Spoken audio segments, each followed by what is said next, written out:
செஞ்சூர் அம்மன் செய்திகள்.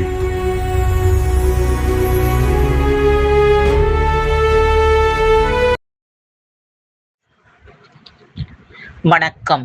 திருவள்ளூர் மத்திய மாவட்ட அதிமுக விவசாய அணி செயலாளர் ஜி. ஜெயம் தங்கமணி தாவேகாவில் இணைந்தார். தமிழக வெற்றிக்கழக திருவள்ளூர் தெற்கு மாவட்ட செயலாளரும் பூந்தமல்லி சட்டமன்ற உறுப்பினருமான ஆர். பிரகாசம் என்கின்ற குட்டி முன்னிலையில் திருவள்ளூர் மத்திய மாவட்ட அதிமுக விவசாய அணி செயலாளரும் சமூக சேவகருமான பேரத்தூர் ஜி. ஜெயம் தங்கமணி தமிழக வெற்றிக்கழகத்தில் தனது ஆதரவாளர்கள் 100க்கும் மேற்பட்டோருடன் இணைந்தனர்.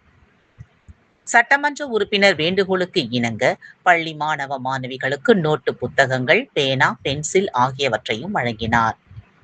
இதில் ராஜசேகரன், சோபனா ராஜசேகரன், சுதாகர், முருகன் உட்பட பலர் தாவேகாவில் இணைந்தனர். இதில் மாவட்ட பொறுப்பாளர் ஆர். சசிகுமார் உட்பட நிர்வாகிகள் பலர் உடனிருந்தனர்.